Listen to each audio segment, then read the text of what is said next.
Hello students, we are continuing our topic 10 ways to improve your vocabulary. In our last class, we learned discussed 5 points. The first is read and read. Second is read online sources. Third is look up any words you don't recognize. Fourth, using new words. And fifth, sign up to be emailed a word of the day using one of many online dictionaries. Okay. Today, now I am going to continue point number 6.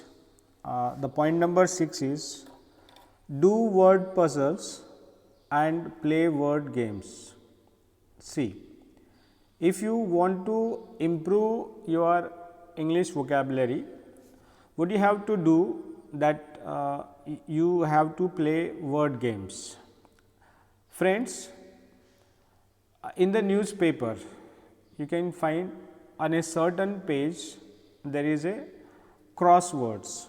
Here is the word crosswords or cross puzzles. Many amateurs, many students, those are interested in filling such a puzzle, they keep a piece of newspaper in their hand and always try to feed the proper words in it. So, मित्रांनो, जर तुम्हाला तुमची इंग्रजी improve करायची असेल तर नक्कीच तुम्हाला या पद्धतीने काहीतरी वेगळं असं काम करणं गरजेचं आहे. म्हणजे आपण तर शब्द पाठ करणारच आहोत, शब्द लक्षात पण ठेवण्यासाठी प्रयत्न करणार आहोत. त्या व्यतिरिक्त तुम्हाला आणखी असं काहीतरी करता येते का ज्यातून तुम्ही नवीन शब्द शिकू शकता. तर त्यामध्ये एक माध्यम आहे आणि ते म्हणजे वर्ड पझल. म्हणजे वर्ड पझल काय असते की मित्रांनो, तुम्ही न्यूजपेपर वाचत असाल, न्यूजपेपरमध्ये एक पर्टिक्युलर पेजवर तुम्हाला क्रॉसवर्ड दिसेल. तर अशा वेळेस एखादी शब्द लिहिलेला असेल आणि मग बाकीचे जे बॉक्स आहेत ते रिकामे असतील, तुम्हाला त्या शब्दाला प्रॉपरली जॉईन करून ते रिकामे जी जागा आहेत म्हणजे बॉक्स आहेत त्या बॉक्समध्ये प्रॉपर वर्ड्स तुम्हाला फिट करायचा असतो. इट इज इंटरेस्टिंग, म्हणजे ते एक इंटरेस्टिंगसुद्धा असते आणि इट डेव्हलप्स युअर थिंकिंग आणि तुम्हाला विचार करण्यास भाग पाडत असते. त्यामुळे तुमची जी थिंकिंग आहे, तुमची जी वैचारिक पातळी जी आहे ती वैचारिक पातळीसुद्धा यातून वाढते. See, what is point number 6, word puzzles are an excellent source of increasing your word knowledge. Excellent source of increasing your word knowledge म्हणजे तुम्हाला तुमचं जे वर्ड नॉलेज आहे, शब्दांचा साठा किंवा शब्दांची पॉवर जी आहे, पॉवर ऑफ वोकॅब्युलरी वाढवायची असेल तर वर्ड पझल हे एक प्रॉपर माध्यम त्यासाठी ठरू शकते. There are many varieties of vocabulary puzzles including crosswords, find a word and hidden word puzzles. म्हणजे जर तुम्ही ऑनलाईन सर्च करत असाल तर ऑनलाईनमध्ये प्ले स्टोअरमध्ये तुम्हाला अशी पुष्कळ सारी गेम्स मिळतील ज्यामध्ये तुम्हाला वर्ड पझल मिळेल. वर्ड पझलची गेम्स बनवण्यात आलेली आहेत ज्याचा तुम्ही पुरेपूर फायदा घेऊ शकता आणि फायदा घेऊन ॲपमधून एखादी क्रॉसवर्ड पझलचं ॲप्लिकेशन डाउनलोड करून तुम्ही त्यावरसुद्धा प्रॅक्टिस करू शकता आणि तुमचं जे शब्दसाठा जो आहे तो शब्दसाठा वाढवू शकता. As well as strengthening your word knowledge, puzzles are also good for improving your critical thinking skill. Improving critical thinking skills. Critical thinking skills काय असते मित्रांनो की जर एखादी रिकामा बॉक्स आहे आणि तो बॉक्स जर आपण सोडवत असू तर नक्कीच त्या बॉक्समध्ये पर्टिक्युलर कोणता वर्ड येईल हे आपल्याला विचार करावा लागतो. आणि यामुळे जेव्हा तुम्ही त्या पर्टिक्युलर दिशेने तुम्ही जेव्हा विचार करता त्यावेळेस तुमच्यातली जी क्रिटिकल थिंकिंग स्किल जी आहे ती सुद्धा डेव्हलप होते. For word games, try such games as scrabble. म्हणजे इथं काही तुम्हाला गेमची नावंसुद्धा सांगितलेली आहे जे तुम्ही ट्राय करू शकता. स्क्रबल आहे, बॉगल आहे आणि क्रेनियम आहे. तर ही काही वर्ड पझल्स जे आहेत त्या वर्ड पझलची नावं आहेत, जे वर्ड पझल तुम्ही ट्राय करू शकता आणि तुम्ही तुमचा जो शब्दसाठा आहे तो शब्दसाठा वाढवू शकता. Okay. Now the next point, makeup association. Next 7th point is makeup association. म्हणजे तुम्हाला काय करायचं आहे की जे शब्द आहेत त्या शब्दांना असोसिएट करायचं आहे, तुम्हाला रिलेट करायचं आहे. म्हणजे ही एक प्रकारची मेमराईज टेक्निक आहे. It is one of memory techniques that we can follow to improve our learning or vocabulary. Start by saying a new word aloud, then relate it to a word you already know. See, relate it to a word you already know. म्हणजे तुम्हाला एखादी शब्द, जे शब्द तुम्हाला माहीत ठेवायचा आहे, जास्त काळ लक्षात ठेवायचा आहे. काय होते की जर आपण शब्द वाचलो आणि त्या शब्दांवर जर कार्य केलं नाही, वेळ घालवला नाही, तर काही दिवसांनी ते शब्द आपण विसरून जातो. जर तुम्हाला एखादी शब्द जास्त काळ लक्षात ठेवायचा असेल तर तुम्हाला त्यावर थोडंसं वेळ घालवावा लागेल किंवा तुम्हाला त्याला वेगळ्या पद्धतीने विचारात आणावं लागेल. जसं की इथे मेकअप असोसिएशन म्हटलेलं आहे की तुम्हाला त्या शब्दाला रिलेट करायचं आहे, असोसिएट करायचं आहे, त्या शब्दाला दुसऱ्या एखाद्या शब्दासोबत रिलेट करायचं आहे. असं करून तुम्ही तो शब्द जास्त काळ तुमच्या लक्षामध्ये ठेवू शकता. A good example of this is gargantuan. म्हणजे एक शब्द इथं दिलेला आहे गार्गंटम म्हणून, विच मीन्स व्हेरी लार्ज. ज्याचा अर्थ काय होतो? Very large, gigantic. Say a sequence aloud, small, medium, large, very large and gargantuan. म्हणजे हा शब्द जर तुम्हाला लक्षात ठेवायचा असेल तर तुम्ही काय करू शकता की त्या गार्गंटम जो शब्द आहे त्याला दुसऱ्या एखाद्या शब्दासोबत रिलेट करू शकता. आता गार्गंटमचा अर्थ काय होतो? गिग्नॅटिक किंवा मग व्हेरी लार्ज. आता हा व्हेरी लार्ज आणि गार्गंटमचा जो संबंध आहे तो आला पाहिजे किंवा तो तुमच्या लक्षात राहिला पाहिजे, म्हणून तुम्ही एखादी टेक्निक डेव्हलप करू शकता. आता इथे टेक्निक कोणती सांगितली आहे की that you make a sequence of it. म्हणजे तुम्ही त्याचा काय करा, सिक्वेन्स बनवा आणि सिक्वेन्स बनवून तुम्ही तो शब्द लक्षात ठेवू शकता. जसे ते सांगितलं आहे की म्हणजे स्मॉल कमी, म्हणजे मीडियम मध्यम, लार्ज म्हणजे जास्त, व्हेरी लार्ज त्यापेक्षा जास्त, आणि त्याच्यापेक्षाही जास्त म्हटलं तर गार्गंटम. म्हणजे अशा पद्धतीने तुम्ही शब्दांचा सिक्वेन्स बनवून, म्हणजे त्या शब्दाला असोसिएट करून तुम्ही तो शब्द जास्त काळपर्यंत लक्षात ठेवू शकता. So this is a point number 7, make association. त्याच्यानंतर यूज नेमोनिक्स. तर जसं आपण आता जो शब्द आपण शिकलो आहे ना, तो एक काय मेमरी टेक्निकचा पार्ट आहे. म्हणजे तुम्ही त्या शब्दाला काय करता, रिलेट करता. तशाच पद्धतीने एक नेमनिक टेक्निकसुद्धा आहे. ते mnemonic technique is also a memory technique which we use to remember a particular word for a longer time. म्हणजे एखादी शब्द जर तुम्हाला जास्त काळपर्यंत लक्षात ठेवायचा असेल तर त्या शब्दाला तुम्हाला एखाद्या टेक्निकमध्ये डेव्हलप करावं लागेल. आणि जर तुम्ही त्या टेक्निकमध्ये त्या शब्दाला जर डेव्हलप करत असाल तर तुम्ही तो शब्द जास्त काळ लक्षात ठेवू शकता. जसं इथे सांगण्यात आलेलं आहे, a variation on the similar word association technique, mnemonic device use pattern to assist your memory. म्हणजे हे काय करते, टू असिस्ट युअर मेमरी. म्हणजे तुमची जी मेमरी आहे ती मेमरीला ते असिस्ट करते. Suppose you can develop such a technique. म्हणजे ती टेक्निक जर आपण डेव्हलप केली तर तो शब्द जो आहे तो शब्द तुम्ही जास्त काळपर्यंत लक्षात ठेवू शकता. For example the word abrogate. Abrogate म्हणजे एक शब्द इथे दिलेला आहे, जो शब्द आहे ॲब्रोगेट.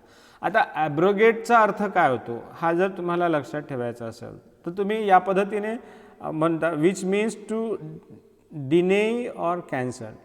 तर त्याचा अर्थ होतो डिने किंवा कॅन्सल करणे, ॲब्रोगेटचा अर्थ.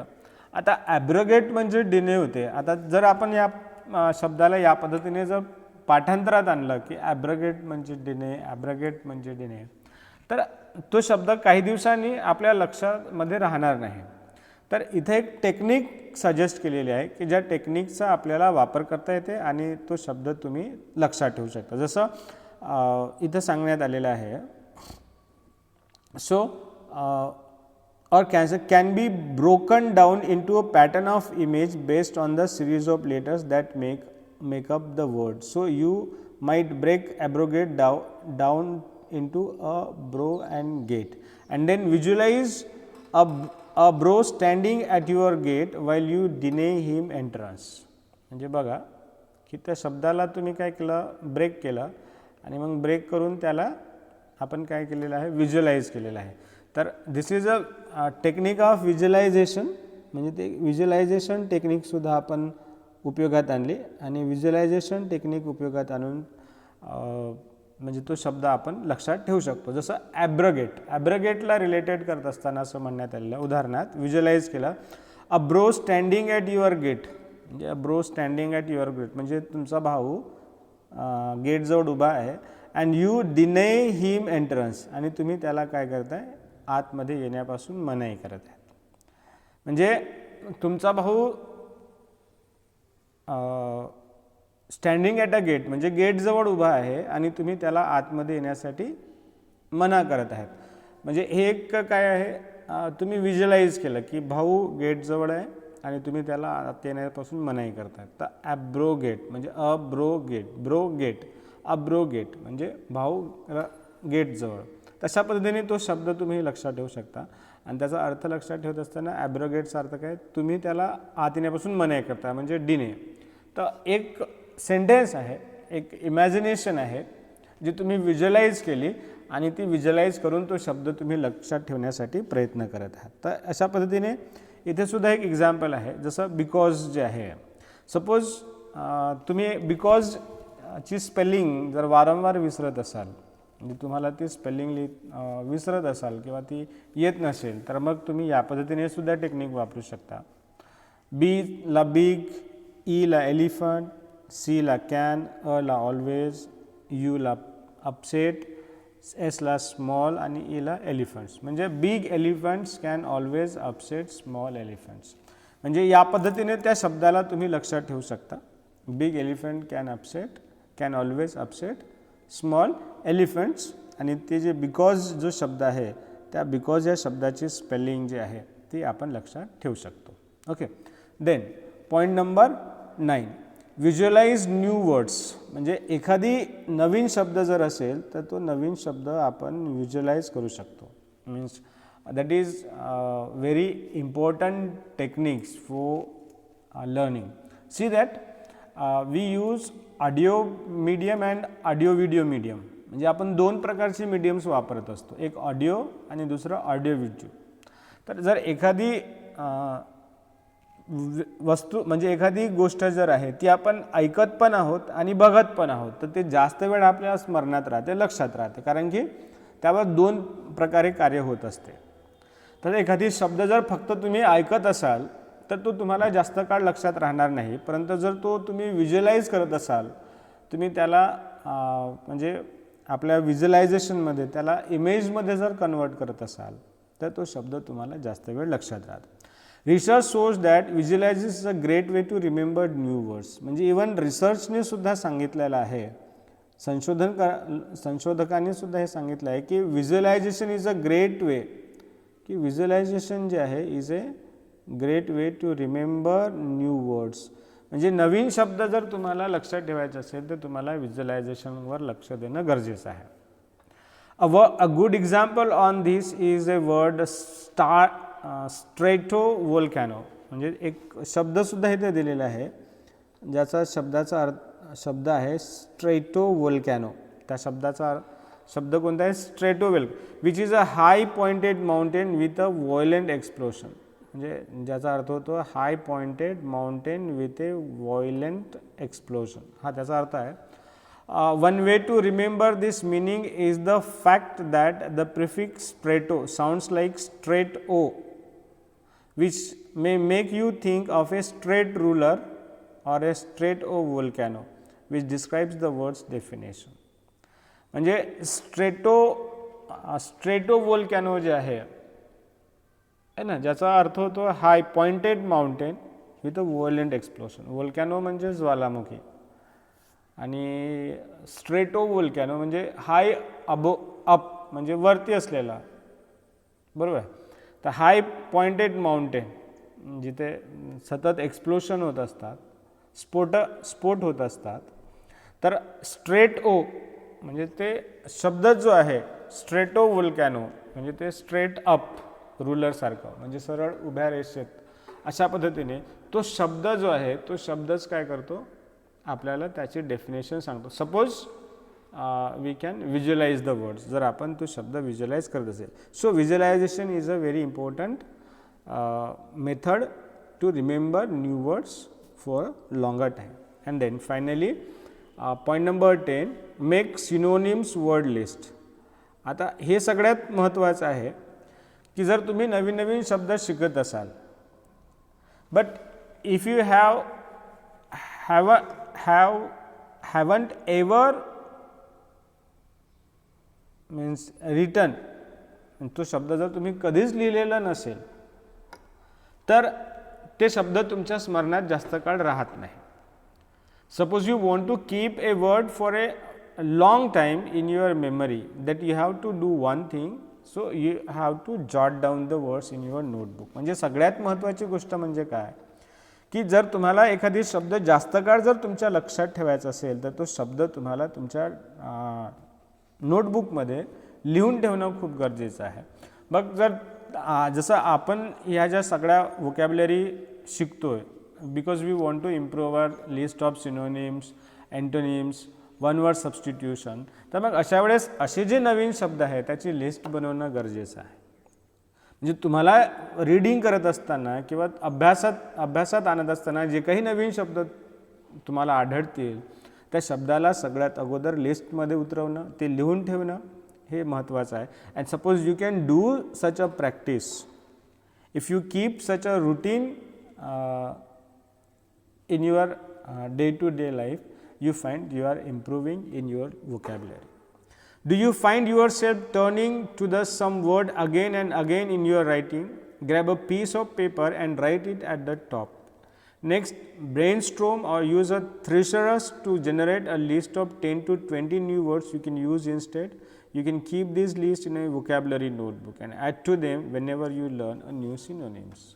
Means keep a book, keep a dictionary, thesaurus, and every day you find 10 to 20 words and write them down.